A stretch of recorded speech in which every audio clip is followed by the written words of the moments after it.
Hey, good evening, folks. It's Marty, also known as there's it right over here somewhere, the Raging Owlbear on social media. And we're going to talk about the One Ring tonight. I just got my hot hands on a Kickstarter, and I am excited to dig into it. They sent out the PDFs a few months ago, but now we actually have physical product in our hand, and I'm going to just kind of, this isn't a review or anything. I'm just kind of look at some of this stuff and show some of the art and talk about the game a little bit. So for those of you who aren't familiar with the One Ring, sorry, I can't get over my bad hair. For those of you who may not be familiar with One Ring, it is a role-playing game along the lines of Dungeons and Dragons or various other RPGs you may have heard of. And it's based in Tolkien's Middle Earth, the setting of the Lord of the Rings and the Hobbit. And it's let me go ahead and grab the starter in the course. So here's the just jump right into it. Here's the lovely core rulebook hardback.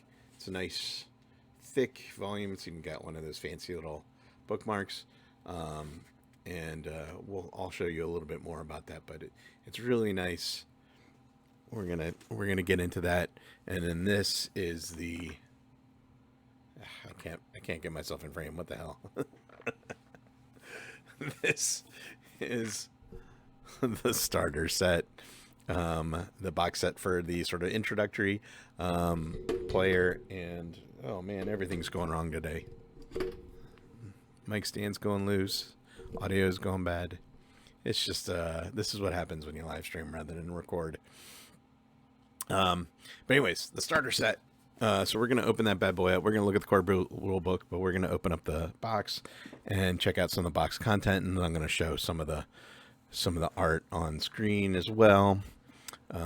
So here we go. Lovely box set lid. Actually, one of the cool things I didn't even notice at first, but I realized that they did is in the box set, obviously it's trying to sort of teach a new game master the rules and whatnot, and there isn't like a GM screen per se, but what they actually did is on the inside of the lid put some of the game master sort of screen content in there, and you'll notice here, look, you'll see that they left a margin at the bottom, and you're like, why is that? And then it occurred to me, if you want to tuck it into the box when you're playing, then you have the box to sort of roll your dice in, and the box lid stands up for you, so you have sort of a built-in game master screen kind of thing for your box set. What a neat idea that is. I mean, what a cool little touch that sort of brings. I'm a little crowded here with my microphone. Let me pull back.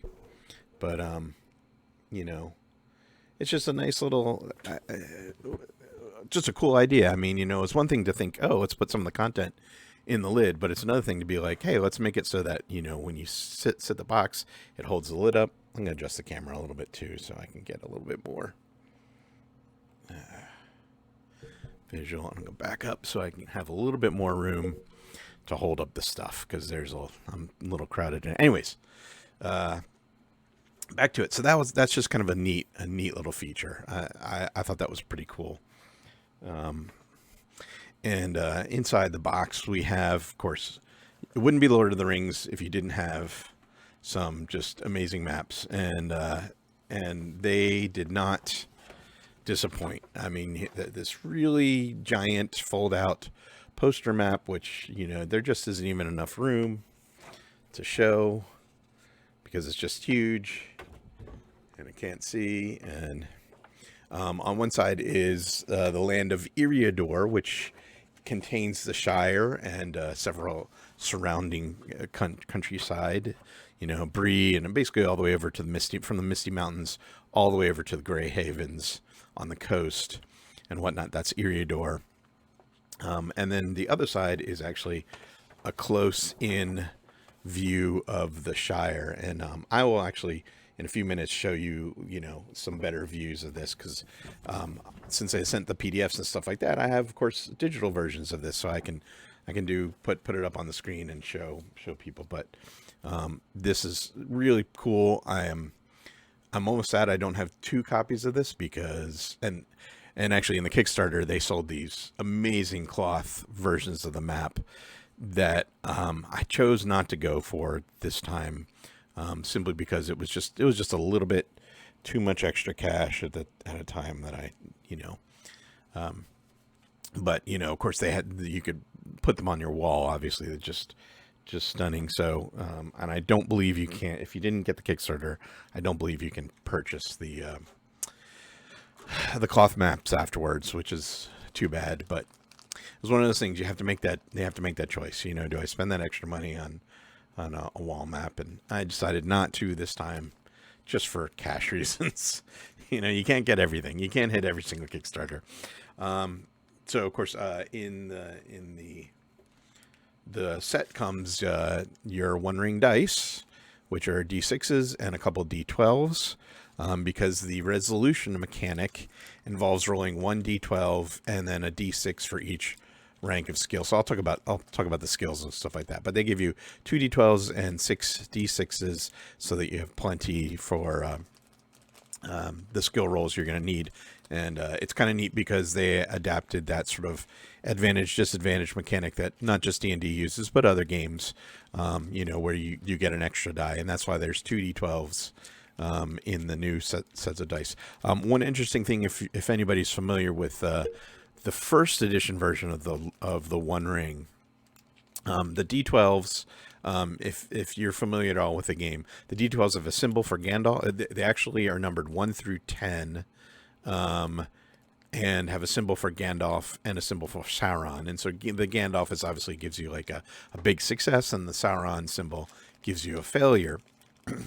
What the interesting thing they did, though, between the first and second edition is that the old dice actually were numbered 1 through 10 with a Gandalf and a Sauron, and the new dice are numbered 2 through 11. So, sort of giving you the idea that the Sauron is the 1 and the Gandalf is the 12, and that means you could also use standard D12s, whereas with the older version, where it's 1 through 10 plus Gandalf and Sauron, you have to decide, okay, well, which one is 11 Gandalf or 11 Sauron? Is 12 Gandalf or is 12 Sauron? The other thing is it changes the bell curve just a tiny bit, because in the first edition, the lowest you could roll on the D12 is a 1. Now in the second edition, without actually rolling the Sauron number, if the lowest you can roll is a 2 and the highest you can roll is an 11. So it shifts the bell curve just one step when you're attempting your skill checks. That was just a little thing I noticed that at first it didn't hit me, but then as I started digging into the game, I realized. Anyways, so these are the set that come in the starter set. I did buy an extra of the sort of the dark, whatever, the Sauron flavored dice, the black dice with red, and they're pretty cool looking. Let me see if I can get it to focus.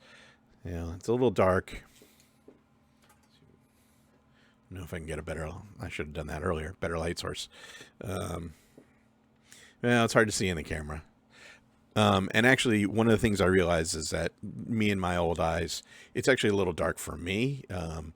If you have a brightly lit room, you can read it, but the red is not as sort of bright red. It's sort of almost more of a burgundy dark red.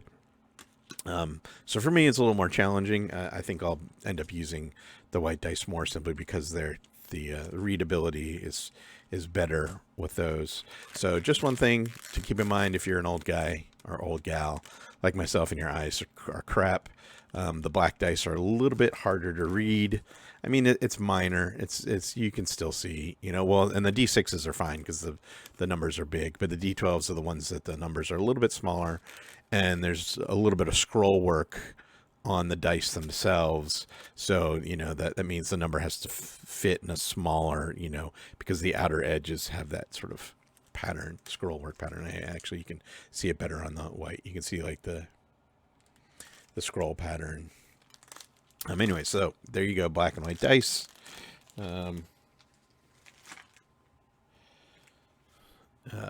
Next item. This is just a little bonus item.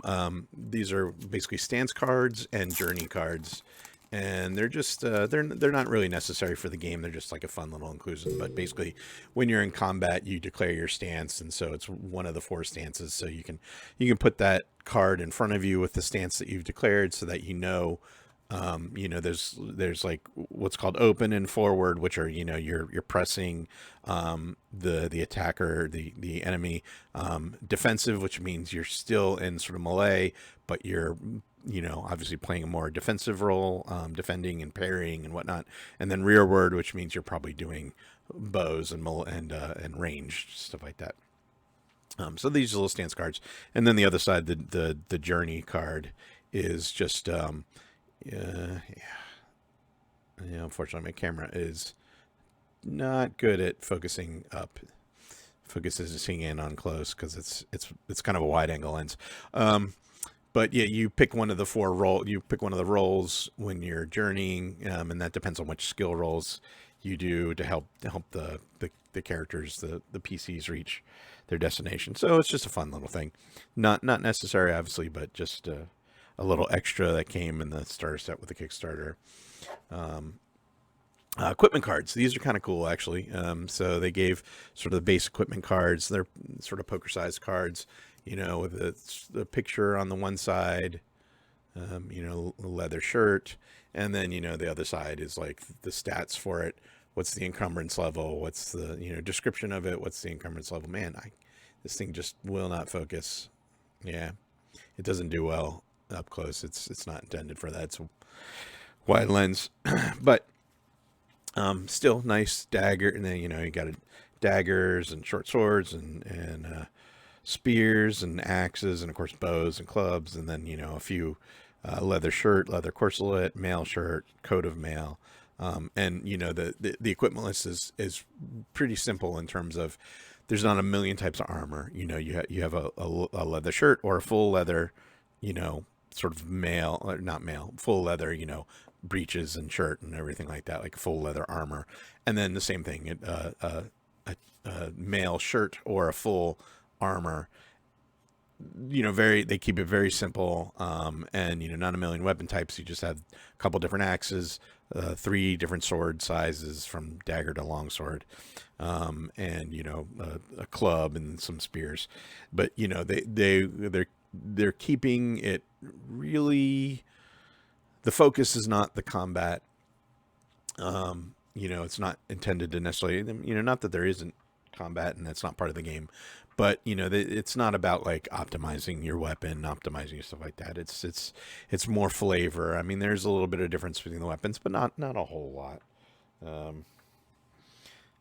Mostly it's how heavy they are. They do a little bit different amount of sort of injury, wound damage, but in general, it's just they kept it pretty simple, and they kept the weapon. The difference in the amount of damage that the weapons do is pretty small, and it's a trade-off, obviously, between encumbrance and damage. So obviously, a bigger, heavier axe is going to do more damage, but it's also gonna create what's called load. The encumbrance system is actually called load, and it's kind of neat. And actually, while I'm pulling this other stuff out of the box, I can side tangent on that really quickly. Not going to go through all the rules, but one of the neat things about this is that you have an endurance level and you have your load, and as long as your load is below your endurance, you're not encumbered. You're not, and actually you get what's called a condition called weary. But what happens, of course, during the adventure is that your endurance can suffer, because either just from hard travel or from combat, stuff like that. So, but basically, things can damage your endurance. But that also means that if you're carrying a heavy load and your endurance goes down, well, you can basically carry the amount that your endurance is, and as your endurance goes below your load level, that means it's hard, you actually become weary. You become more tired, less effective in combat. You're basically worn out. You need to rest. Because your body is fatigued. So it's pretty neat mechanic in the way that your encumbrance level directly affects your ability to travel far distances or go into combat or stuff like that. There's a lot of little things that the system works together. Pre-gens, so they do have some sort of character sheets. I'm not gonna I'm gonna be a little careful. Oh yeah, that's the other thing. So the starter set focuses on some events in the Hobbit, and actually let me give a little background about that too. The One Ring, the first edition of the One Ring, which was put out by Cubicle 7, was set 5 years after Bilbo finds the ring and Smaug is killed. And so Bard is the king of Dale, which is rebuilding. Lake Town is rebuilding, 5 years later. The dwarves have an establishment, obviously, in the Lonely Mountain. The elves of Mirkwood. You have people who follow Bjorn, woodsmen, stuff like that. So basically all around Mirkwood, the Lonely Mountain and Mirkwood and stuff like that, there's civilization is starting to sort of come back because the dragon is gone. So now, trade is being established and there's, all kinds of political intrigue and whatnot. And so the first edition was set 5 years after the finding of the ring, and a lot of the action happens on the other side of the Misty Mountains from the Shire. So around Mirkwood, around Dale and the Lonely Mountain, basically in the east from the Shire. So, and as a matter of fact, one of the campaign focuses of the first edition was a campaign that all exists around Mirkwood. And not that those were the only adventures published, but that was the primary campaign that was published for first edition. Now, second edition, they have moved the clock another 5 years. So now it's 10 years after Bilbo has found the ring, and they're sort of bringing some of the focus back into Eriador, west of the Misty Mountains, because you have the Shire. But the other thing about the Shire is that all the Shire is, peaceful and idyllic and stuff like that. But there's actually a lot of other stuff that is going around in the countryside around it, because there are rangers up in the north. There's the Witch King's castle or whatever. The Witch King's old country is in the north part of Eriador, which is not too far from the Shire. There's other places of darkness and shadow that exist around the Shire itself. And so the starter set focuses on several adventures that occur right around that time. And so there are some pre-gens that are based on that time period. And I'm not going to, spoil really anything about the adventures, but you have some of Bilbo's close friends and relatives and people who obviously play a part in the world of The Hobbit and The Lord of the Rings. Hey, Dirty Bird, good to see you again. Just chilling, talking about the One Ring. So the pre-gens. So this is Drogo Baggins, which is like Bilbo's brother, who eventually becomes the father of Frodo, and Esmeralda Took, who I can't remember if Esmeralda marries Drogo or stuff like that. But basically, all the pre-gens are sort of the parents of a lot of the people who end up in the Fellowship of Frodo and Merry and Pippin, stuff like that. So you have Bagginses, you have the Tooks, you have the Saxville Bagginses, and so you have all of these pre-gens that live in the Shire. Primula Brandybuck, so you have these characters who are sort of in the background in The Hobbit and Lord of the Rings, who then get a little bit more attention in the starter set of the One Ring. So that's kind of cool, because it's sort of the generation before the Fellowship. It's all of their parents and whatnot. And of course, Bilbo plays a small role. He's sort of a patron of the group he's bringing together to sort of get into some mischief and whatnot, without getting into any spoilers about the adventure. But mostly the adventures occur in and around the Shire. And but anyways, rulebook, One Ring rulebook, a booklet on the Shire, so history of the Shire, all little places to see and NPCs and patrons and whatnot. For the game. Some encounter tables, things that you might run into in the Shire. Some really lovely artwork. I'll show that too. Oh, doing BattleTech tabletop. Awesome. Yeah. So just, and I have some of these in digital, so I'll show that. And then the adventure itself. So some of the adventures happening in and around the Shire. So that's basically the unboxing of the starter set. Yeah, BattleTech is totally cool, and I have talked about it a little bit on one of my other blog videos. This I'm really excited about the One Ring starter set. I'm going to run this for my group in hopefully in a few weeks. I'm just kind of going through and reading the stuff. And here's that was just a starter set. Here's the core rule book. Again, big, heavy honking hardback. And if you're at all familiar with Free League, the publisher Free League Publishing, they also have several other tabletop RPGs and some other IPs that people are familiar with. They have the Alien role-playing game based on the movies. They have the Tales from the Loop and Things from the Flood, which is sort of a neo-modern sci-fi. Oh, awesome! Yeah, the BattleTech starter set. Yeah, that's the minis in the BattleTech set are really, really fantastic.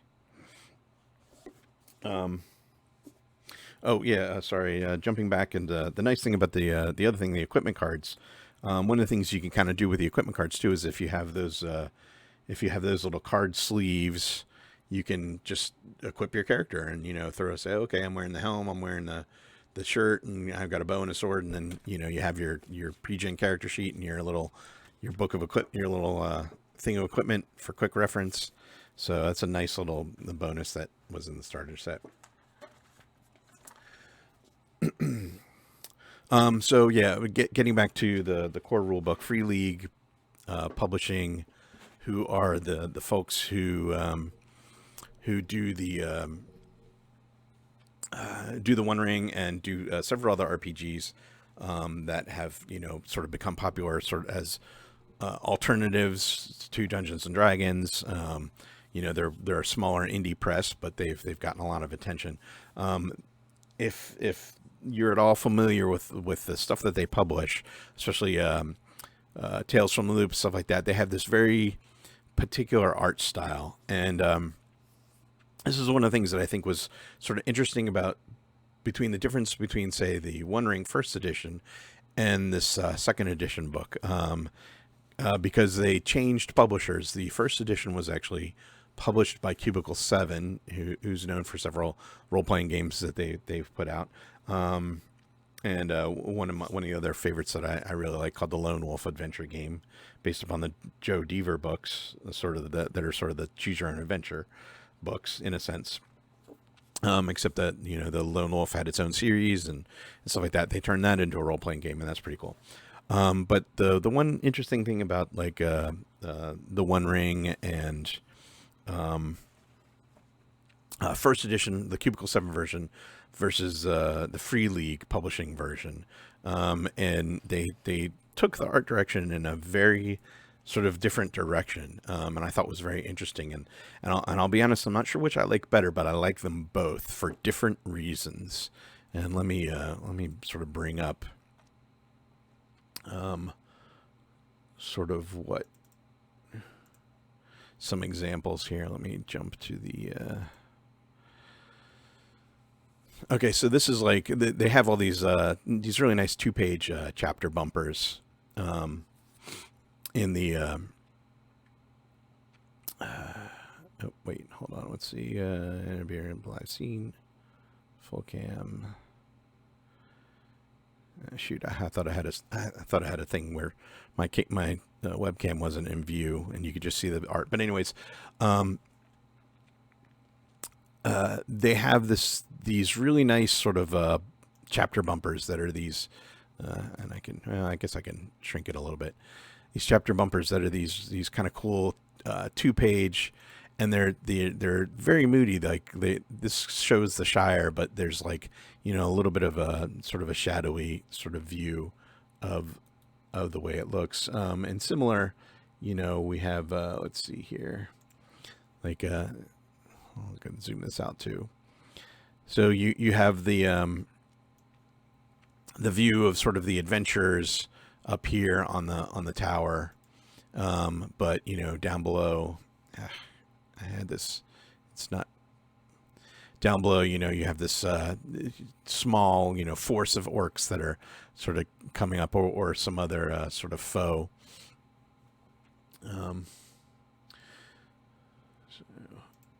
Here you see the group, you know, sort of hiding from a group of orcs or ready to ambush, jump out and get them.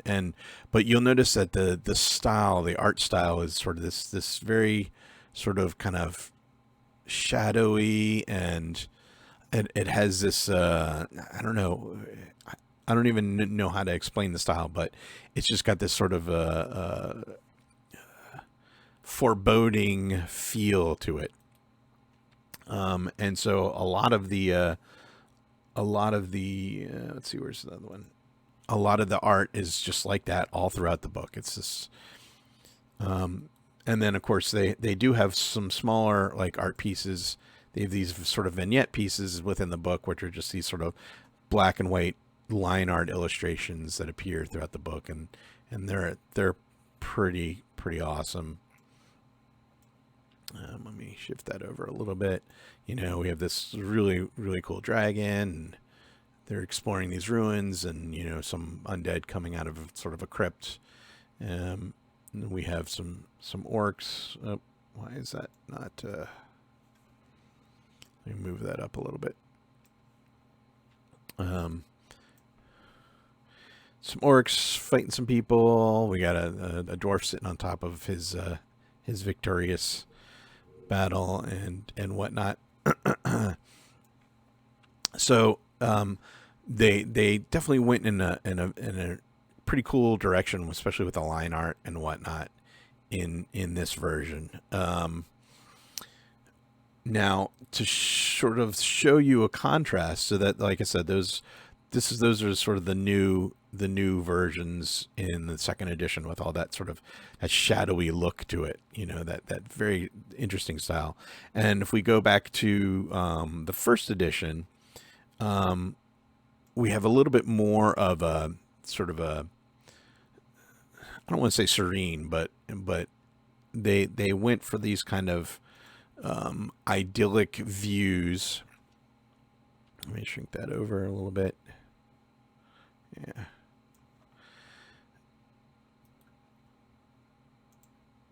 Rivendell, sorry. So they have this very sort of different stylistic look to the art, and they also had these two page spreads which sort of show off the lands of the Lord of the Rings and the Hobbit. And so that there is a really kind of a different style between first edition and second edition. And let me show you there. They do have vignette styles in the first edition as well. And, you know, again, they're a little bit more, I don't want to say they're not cartoony per se, but, you know, it definitely has a different feel with the, than the sort of black and white line art.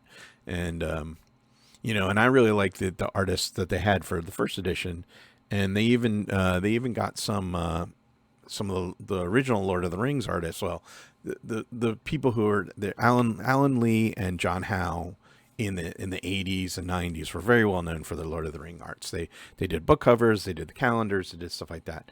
And in the first edition, they basically got those guys, or at least John Howe. I don't know if Alan Lee did any pieces, but they got those guys to contribute to the art. And so the first edition art has very much a style, per purposely sort of mimicking that what you would see with Alan Lee and John Howe during the during the 80s and 90s and whatnot. And so having grown up watching that style, looking at that style, I really, really liked the art in the first edition because it was very reminiscent of what I remember the Lord of the Rings. Now, when I look at the new art, I mean, this is fantastic also. I mean, it definitely has a different style, and I do like the idea that they're kind of using that light and shadow to create a tone. And a lot of these, especially these vignettes that were the 2-page chapter spreads. Yeah, absolutely. Yeah, it does look very epic, and I do like this piece especially. Is a favorite of mine in the new art, and but again, you can definitely feel the tonal difference between, say, the first edition and the second edition. And the first edition, I felt like they were trying to paint the world, but it was a little brighter, and it was more like they're giving you sort of these landscapes and these vistas and stuff like that. And in the second edition, they're definitely emphasizing the shadow. This is now 10 years since Bilbo has found the ring. Sauron is starting to, the Lich King is starting to come out as the Witch. Sorry, not Lich King, the Witch King. And whatnot, and of course, people don't know it's the spirit of Sauron, but that you get into that with the novels and whatnot.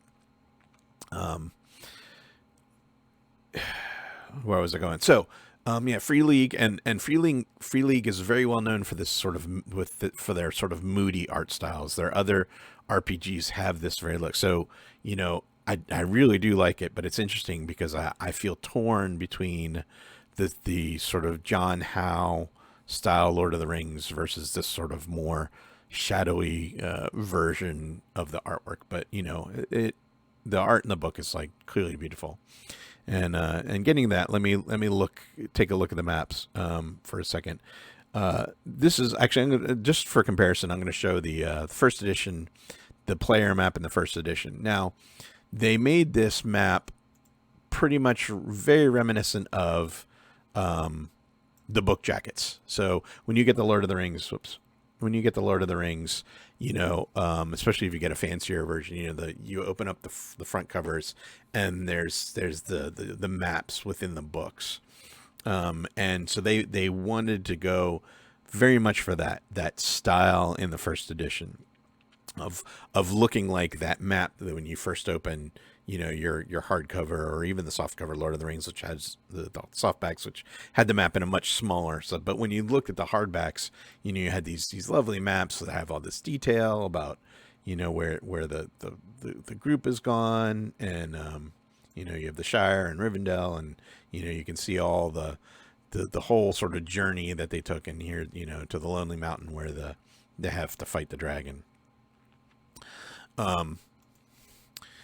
Now with the second edition, they took a different tack, like they and I like what they did, because clearly they wanted to see, like they said, okay, well, we've seen this before. We've seen if you go to Barnes and Noble, you go whatever, you pick up a Lord of the Rings book, there is that style of map.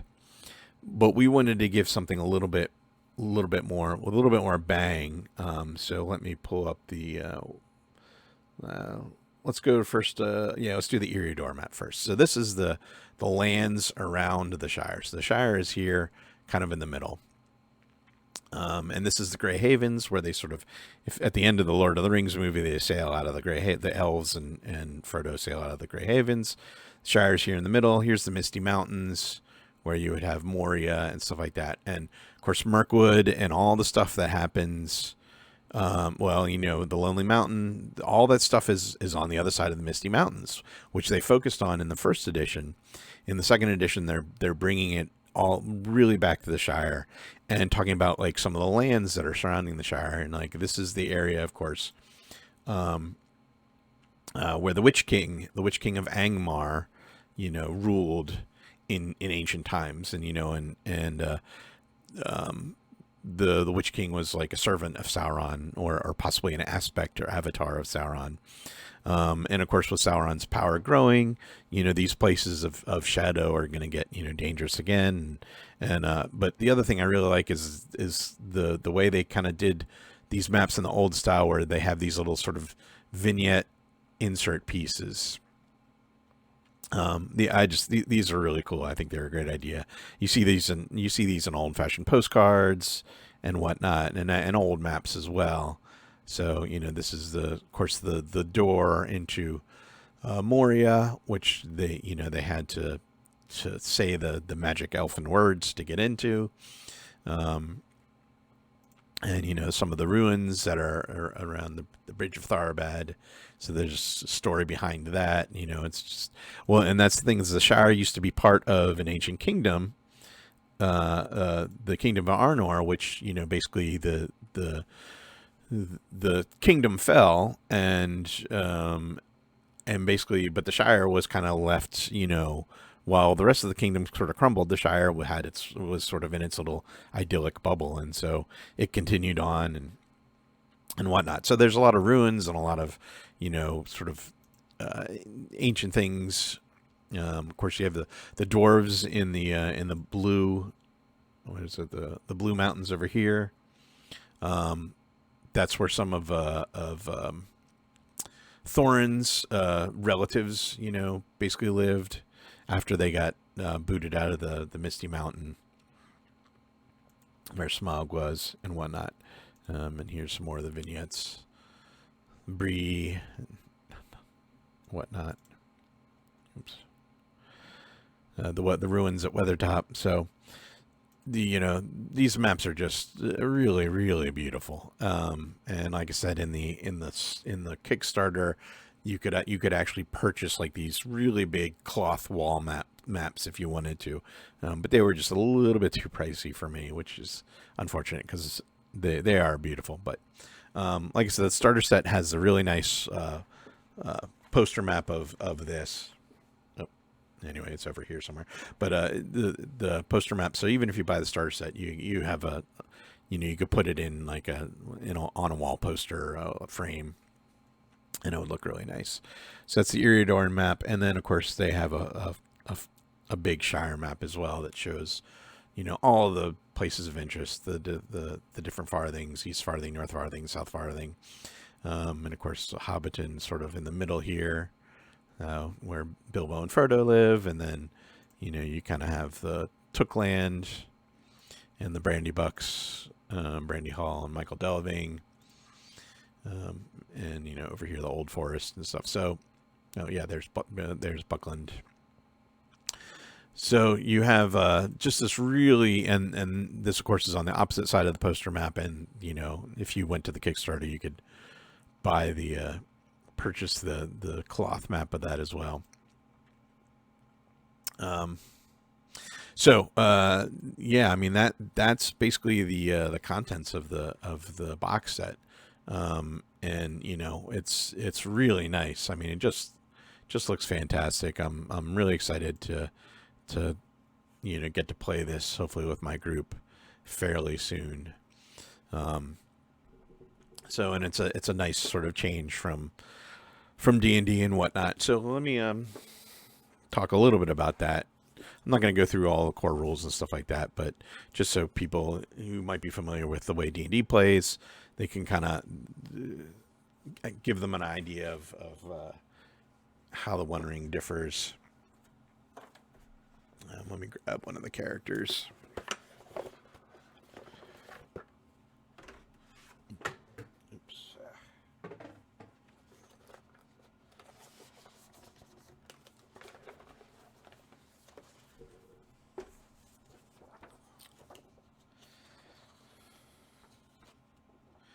So let's see here.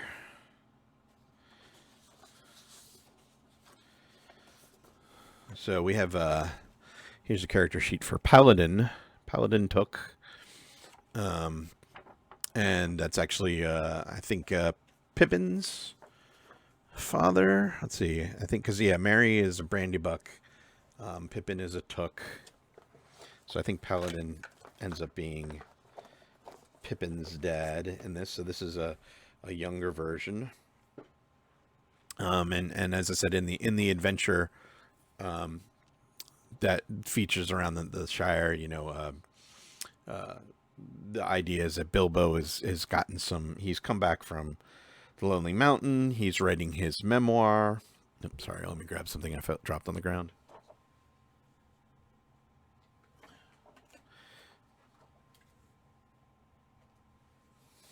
And so he's doing some research about the Shire and whatnot. And so he basically, tries to hook some of his Hobbit friends and relatives into getting into some mischief, and of course that leads to other things down the line.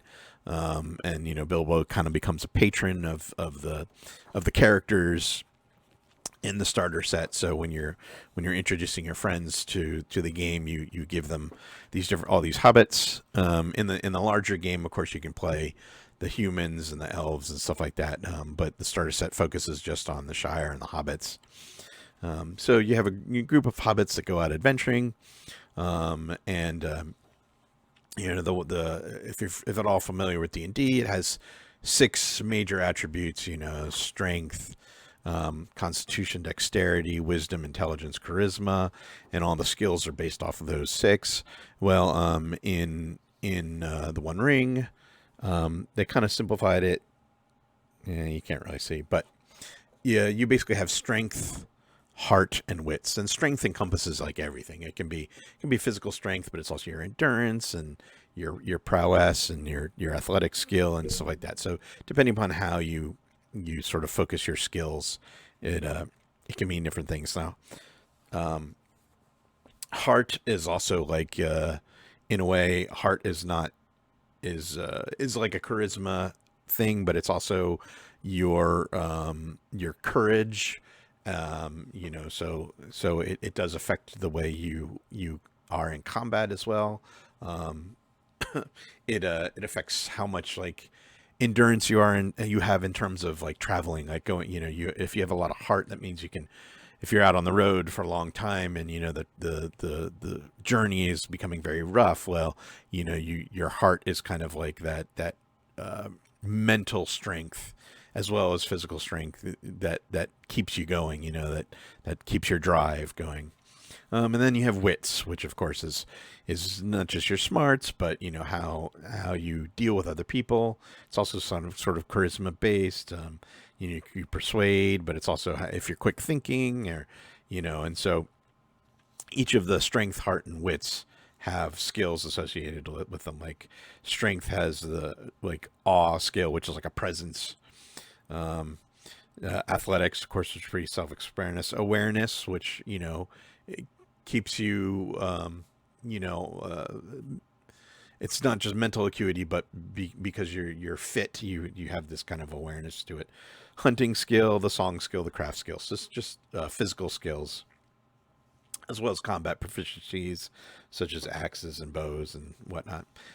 Your heart has like travel and insight and healing, courtesy, and there's a battle skill under heart as well. And then your wits is persuasion, stealth, like because if you're quick thinking, that means you're better at sneaking around and hiding. Scan, which is kind of like your situational awareness. Exploring, riddling, which is like talking wittily to someone else and solving puzzles and whatnot. And then of course your lore, which is just general knowledge about history and whatnot. And so everything sort of focuses around those 3 main attributes, and then you add skill ranks to your different skills. And the nice thing about them is like, so as I noted, where are the dice? Oh yeah. So in Dungeons and Dragons, you generally you roll a d20 when you're performing a skill. You roll a d20, and you basically the game master decides how difficult that task is, and if you roll high, you do well, and if if you beat the number, you do well. If you don't beat the number you do poorly. Well, the One Ring is similar, but instead of rolling like a single die, you actually have what's called a dice pool. So you roll your d12 and a number of d6s equal to the skill ranks that you have on your character sheet in any given skill. So, if I have 2 pips crossed off in the hunting skill, then I roll a d12 and then 2d6, and then if I later advance my character and I give another pip, then I add a third d6 and stuff like that. So you roll the combination of dice to then hit the target number. And if I recall off the top of my head, the target number is 20. You subtract your bonus in that particular area from 20, and then that gives you a target number. So if you have a strength of 15 as an example, your strength bonus is 3. So to perform any strength feat, you take 20, subtract 3, and so 17 becomes your target number. I think it's 20. But in any event, it's a base number. You subtract, and then you have to roll a number of dice. So that's a d12. So if I have a d12 and 2d6, and I'm trying to beat 17, I got to roll these and add it up. And again, as I said on the d12, there's a symbol for Sauron, which is basically automatic failure, and a symbol for Gandalf, which is an automatic success. So you have at least a 1 in 12 chance of succeeding, even if you don't think you can hit that target number, and obviously a 1 in 12 chance of automatically failing. And the Sauron actually brings other bad luck. So it's not just that you fail, but something bad could happen. So as an example, like in the hunting scenario, if you're going out hunting and you roll the Sauron, the number, you found a boar, but it comes rushing out of the brush and basically wounds you, so knocks you down and you get tusked and whatever. Obviously boars can be very dangerous, so you go out hunting and you have a hunting accident. Or similarly, if you roll the Gandalf rune, you go hunting and you have great success. So not only do you get some quarry, but it's enough to feed everyone for several days or whatever. It's up to the game master to kind of determine how, like, their levels of success. Like if you succeed supremely, you do really well, you get a bonus, or you can just kind of pass. You can even fail, but fail just slightly, and then that may not be the end of the world, because maybe you succeed in doing what you're intending to do, but there's some consequence that occurs because of it. That's called the fail forward. So there's a lot of latitude that the game master is given in the way that skill resolution works. And so basically, similar to other role-playing games, there's a scenario. You have to travel to your destination to, like, then do the adventuring system. But in the One Ring, traveling itself, it's called a journey mechanic. There are things that happen along the journey. It's not just about what happens at the destination. Like some of the other tabletop role-playing games, they kind of like hand wave the journey. You go to this you just go to this place. I mean, that's the whole journey. It's like, okay, you arrive, and now these things happen at this place. Well, the One Ring takes the idea of, just like the Hobbit and the Lord of the Rings, the adventure isn't just at a location that you start out at. You start out at your home, or at some location that you're living, or some safe place, and you have to travel to that spot. So there's a whole section on just getting there before, and that's a major part of the adventure. It's not just what occurs at the spot where the adventure hook is, so to speak, but it's the journey along the way, because, you can run into problems along the way. You can become fatigued. You can, get ambushed by orcs. There's all kinds of things that can happen along the way. And so, like, even before you get to where you're trying to do the objective of the adventure, there's lots of stuff that kind of happens, and the focus in this game is very much on that part, not just getting to Smaug's cave, like, okay, you arrive at the mountain and now you have to fight the dragon. No, it's you're taking like 6 months, between summer and the beginning of winter or whatever, or spring and the beginning of and the end of fall, where you're, traveling across the mountains and going through Mirkwood, and there's all these things that happen along the way to getting to, the big bad at the end or whatever. And there's smaller versions of that. It doesn't have to be 6-month journey or whatever, 8-month journey, or, it can be a few weeks, but the whole idea is that you don't just hand wave travel. You don't just say, okay, you start out in the Shire. Okay, well, okay, now you're in Rivendell. No, you gotta travel the road to get to Rivendell. You gotta go across the Misty Mountains. You gotta do whatever.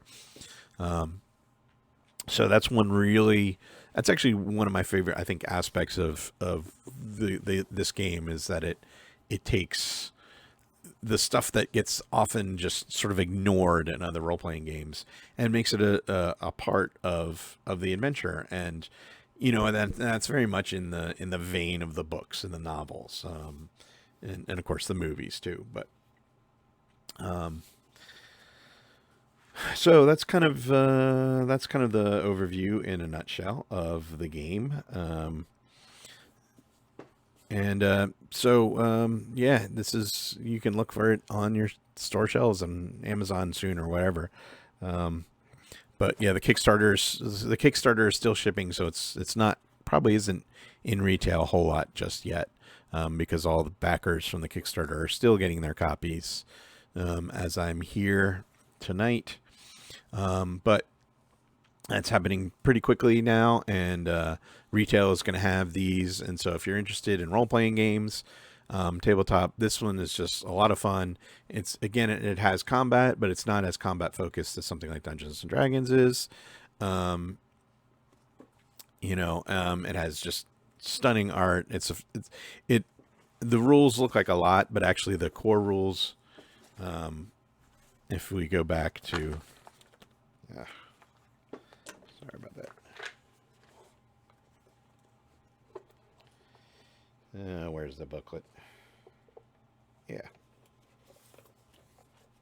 So there's a lot of stuff in the hardback because it goes into a lot of the different aspects of the game. Obviously, the starter set just has the hobbits, and a little bit about the dwarves too, because there's some dwarves in Eriador and whatnot. And of course, the One Ring has all the different the racial types, ancestry types. The hobbits and the men of Bree, and the people who live in the Dale lands and whatnot. So there's lots of the followers of Bard the king, the fellow who slew Smaug and he established his own kingdom, and then Bjorn, who's the shape changer. He has his sort of people as well. So all the different cultures, they have the dwarves, of course, the elves of Mirkwood and whatnot, the rangers. So it's not like D&D is more, I guess, race-based or species-based, elf, hobbit, dwarf. But this is a little bit more culturally based, because, you could, the rangers are human, just like the men of Dale who follow Bard are human as well. But they have different cultures, so that might change your skills and your attributes a little bit, depending on what your culture focuses on. But yeah, anyways, the base core rules, fit in the starter set. I mean, they're pared down a little bit, obviously, for just what's needed to run the adventures in the Shire. And so there's a little bit more meat, obviously, in the core rule book. Because, when with the adventure in the Shire as well, you don't really journey as much. You're not on the road for weeks on end, so to speak, because the Shire's not that big. But it has sort of like a shortened version of traveling, in a smaller area. But once you get into the larger region of the whole world, the journey mechanic becomes more critical, because you're going a lot further.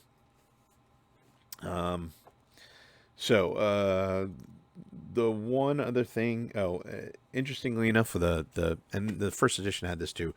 The sort of the monsters, the bestiaries are really small. I mean, in this version, it's pretty much, it's got like orcs, it's got undead, it's got some undead, wolves, the evil, the brigands, and other men who serve the Shadow, who serve Sauron, or what will become Sauron. But basically the people who serve Mordor and the other sort of evil, quote, evil lands. But yeah, so but there's not a lot of unlike a game like D&D or stuff like that. The Lord of the Rings universe doesn't have a lot of monsters per se. So there's kind of a limited mythology that that this encompasses, but that means your sort of bestiary of creatures that you might run into is pretty small. So the adventures focus more around the human condition, or the Hobbit condition, or the dwarf condition, but basically around things that are affecting the different cultures that you're dealing with. And of course there are orcs. Orcs are the major, minions of Sauron and the various Dark Lords.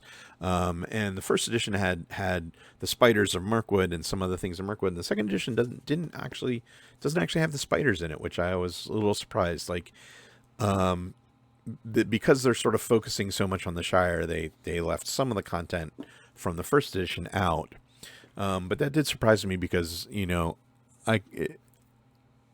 it made me think that if you're not interested in just running something in the Shire and you want to run something in the other lands, you do kind of have to, the first edition stuff is all out of print, which means it's hard to find. It's expensive on eBay and whatnot. So I'm hoping that maybe in the upcoming months they might put out some supplements that give a little bit more, to the other side of the Misty Mountains. It's hard to say what they're going to do because when the license shifted from Cubicle 7 to Free League Publishing, I don't know how complicated the IP rights are, but Cubicle 7 published all this stuff about Mirkwood and about the Lonely Mountain and Bree and some other stuff like that. So I don't know how much they're going to republish. And the weird thing is it's the same game designer, the guy who it's not on the cover, but Francesco Nepatello. He was the lead. He's the lead writer on the new one. He was the lead writer on the old one, but again, it's just a different publishing company that has the rights now. So there's a lot of the same designers worked on both versions, but the way, who knows the way IP works, who knows how much of the old content they might be able to republish, or do they have to rewrite it, to avoid copyright, because who knows who owns that text now. It's all weird. But anyways, I'm hoping that they're putting out stuff in the future that goes a little bit more into some of the areas you can adventure and some of the other creatures that you may be able to and then it's easy enough to look at the way monsters are created. The stat blocks are pretty simple, so you can take what exists in the book and homebrew it and do whatever. So it's probably not too difficult. But that's pretty much it in a nutshell. That's the game. And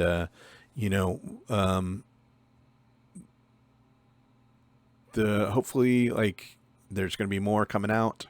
But yeah, if you're interested in sort of a role-playing game based on the Lord of the Rings, this is a good one to get.